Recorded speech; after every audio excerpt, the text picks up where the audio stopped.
Hello and welcome to Fast and Factual on Firstpost, where we get you the 50 top headlines from around the world. I'm Alison LaGrange, coming to you live from Durban, South Africa. Let's begin. In our top stories, in the UK, it was a landslide victory for the Labour Party. Keir Starmer is set to become the next Prime Minister of the country. His party comfortably crossed the Parliament's 326 majority mark. Outgoing Prime Minister Rishi Sunak has conceded defeat. After the decisive triumph, Keir Starmer said that change begins now. Starmer's victory marks the end of 14 years of Conservative Party rule in the UK. He has vowed to usher in an age of national renewal, where the Labour Party will reshape Britain. Hezbollah has fired over 200 rockets at northern Israel from Lebanon. The Iran-backed group also said it sent explosive drones toward Israel. The aerial assault targeted various Israeli military bases. Hezbollah says the attack is in retaliation to an Israeli airstrike, which killed one of their senior commanders. The Israeli forces carried out a military offensive in the occupied West Bank city of Jenin. Israel says it surrounded a building where quote-unquote terrorists were hiding. An Israeli aircraft targeted multiple locations in the vicinity of the building. Palestinian officials say that the operation resulted in 5 deaths. And Taiwan says it detected Chinese military activity around the island again. 36 Chinese warplanes were seen patrolling near Taiwanese territory. 6 Chinese naval vessels were also seen operating in the area. After this, Taiwan issued another statement saying it detected 26 more Chinese aircraft.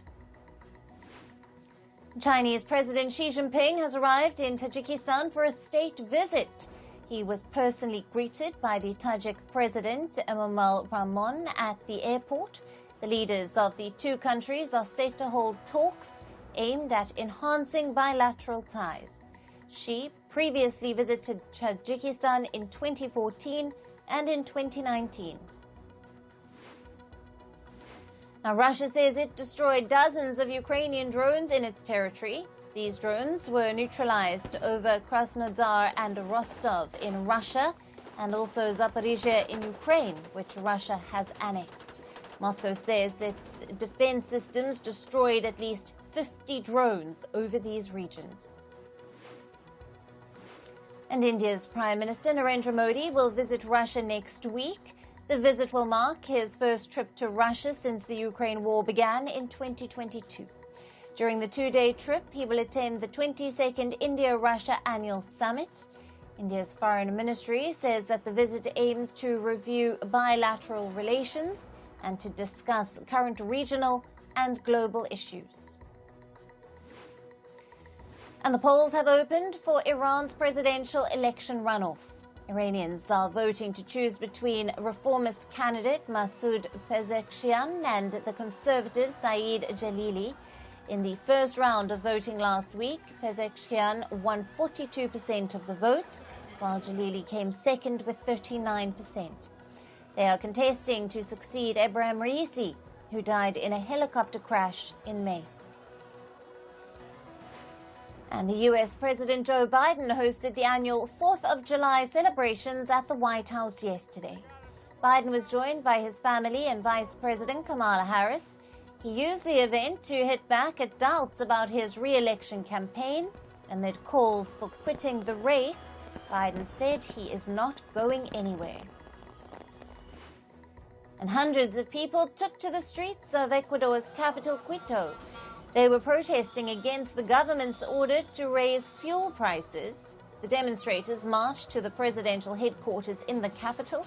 Last month, Ecuador's government announced a nearly 11% hike in fuel prices. And legal threats mount for Brazil's former president Jair Bolsonaro. He is facing potential money laundering charges. The case pertains to undeclared diamond jewelry from Saudi Arabia, valued at over $3 million. Bolsonaro has denied any wrongdoing in the case. In one of the most active volcanoes in Europe, Mount Etna in Italy has erupted. The volcano is situated on the island of Sicily. According to local officials, ash emissions from Mount Etna have risen to heights of up to 4.5 kilometers. Italy's Civil Protection Agency has raised the alert level in the areas near the volcano. The authorities also closed Sicily's Catania airport. Now on to some climate news. Floods continue to devastate the Indian state of Assam. The death toll has climbed to 52. More than 2 million people have been affected by the floods. About 386,000 people are sheltering in 515 relief camps across the state. More than 1 million people have been affected by flooding in northeastern Bangladesh as well. Local authorities have issued warnings about dangerous flood levels in parts of the Sylhet city. At least 10,000 people have already been evacuated amid the incessant rain. Hurricane Beryl, that has been devastating the Caribbean, is now a Category 3 storm. It is now heading towards Mexico after hitting Jamaica and the Cayman Islands. At least 10 fatalities have been confirmed in the Caribbean due to the hurricane. Top tourist destinations in Mexico have been put on red alert. Nearly 30,000 people have been evacuated due to a raging wildfire in Northern California. The fire has now scorched about 3,500 hectares of land. Firefighters have been able to contain just 7% of the blaze. And China's Meteorological Administration has warned that temperatures could rise by 1.7 to 2.8 degrees Celsius within 30 years. Most areas across China are set to experience high temperatures in the coming months. The Meteorological Office has said that China is facing extreme weather conditions due to climate change.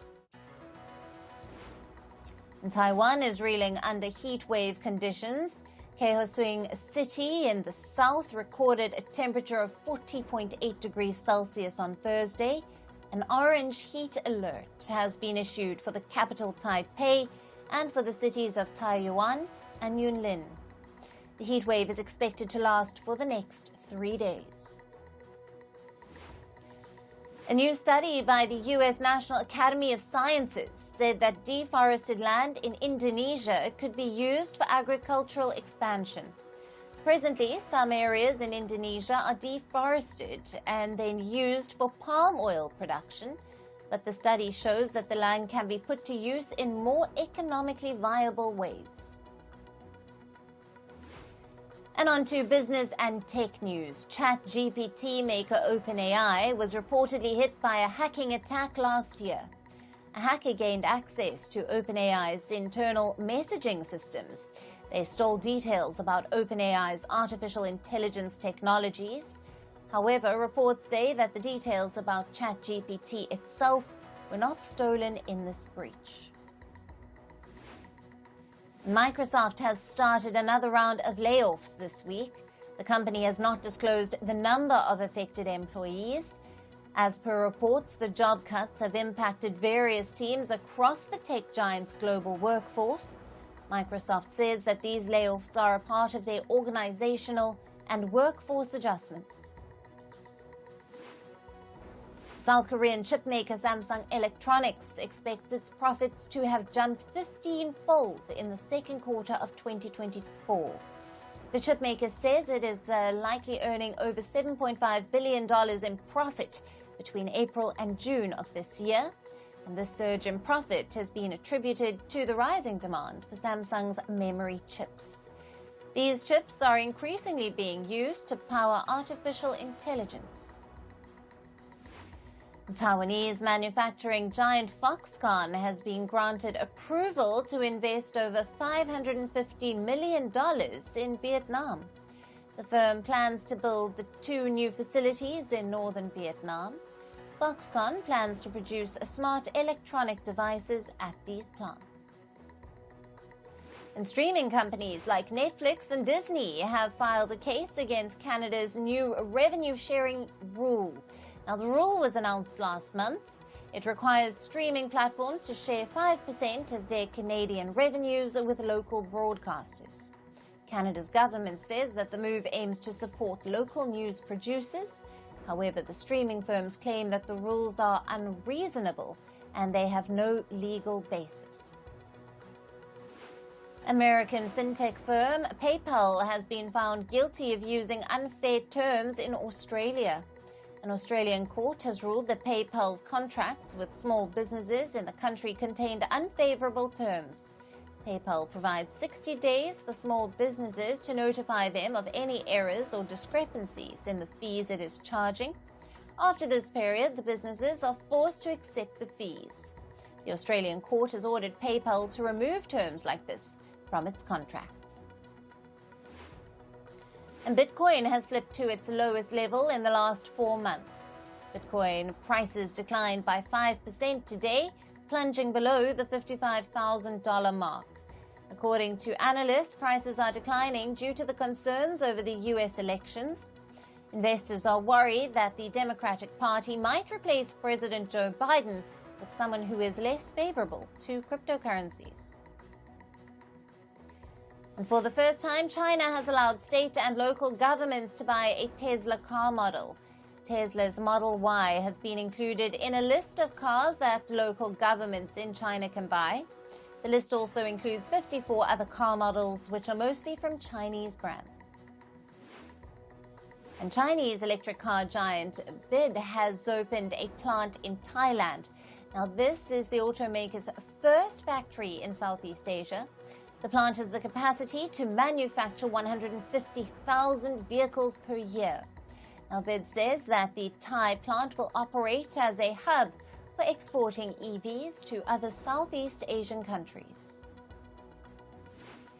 And in India, the shares of HDFC Bank fell by over 4% today. This comes a day after the bank reported its earnings for the previous financial quarter. The bank reported a small decline in loan disbursals in the last 3 months compared to the January to March quarter. Now, investors were also concerned by slower growth in the deposits in the bank between April to June of this year.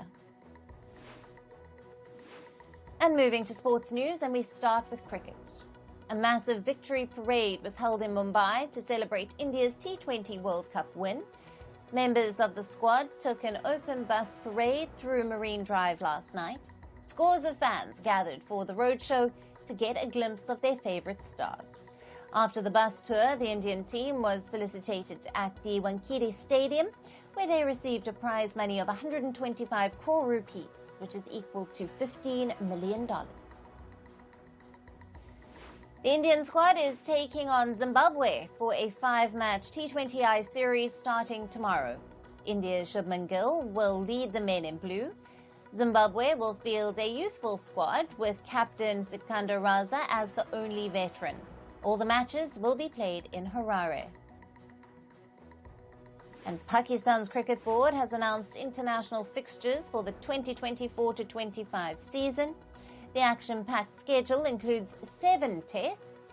Pakistan first hosts a 2-match test series against Bangladesh, and it starts on the 21st of August. Following that, England arrives in the country for 3 tests in October. Pakistan's home season will then conclude after 2 test series in January against the West Indies. And in football news, Argentina have entered the semi-final of the Copa America.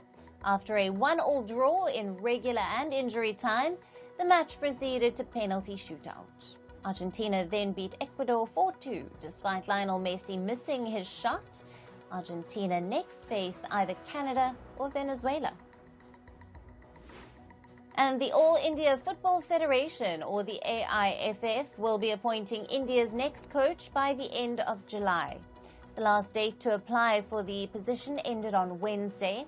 The AIFF said it received a total of 291 applications from all over the world. The position has been up for grabs after the AIFF sacked former coach Igor Stimac last month. And in tennis, Andy Murray suffered a heartbreaking defeat in the first round of the men's doubles at Wimbledon.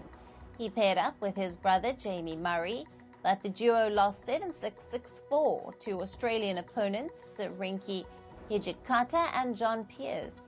This was Andy Murray's final Wimbledon tournament. After the match, he was given an emotional farewell on court, where a montage video was played out. In the singles draw, men's world number 2 Novak Djokovic advanced to the third round at Wimbledon. The Serbian secured a hard-fought 6-3, 6-4, 5-7, 7-5 win over British tennis player Jacob Fernley. Now, Djokovic will next take on Australia's Alexei Popyrin for a place in the last 16. Meanwhile, women's world number 1 Iga Swiatek also advanced to the third round at Wimbledon. The Pole defeated Croatia's Petra Matric 6-4, 6-3 in straight sets. Swiatek's next opponent is Yulia Putintseva of Kazakhstan. And the Paris Olympic organizers unveiled new venues for skateboarding, BMX freestyle, and 3x3 basketball. The small stadium is located at the city's iconic Place de la Concorde and has been built for over a period of 8 months. The venue has a capacity to hold 25,000 spectators. India's Prime Minister Narendra Modi met the Indian athletes who are gearing up for the 2024 Paris Olympic Games. He spent time interacting and motivating them to do their best in Paris. Now, India will be sending close to 120 athletes to Paris. That begins on the 26th of July. In entertainment news, a wax statue of superstar Beyoncé was unveiled in Paris. The Wax Museum officials said that they hope she comes to see it someday. However, some of Beyoncé's fans were upset with the statue. They accused the Wax Museum of making Beyoncé look too white.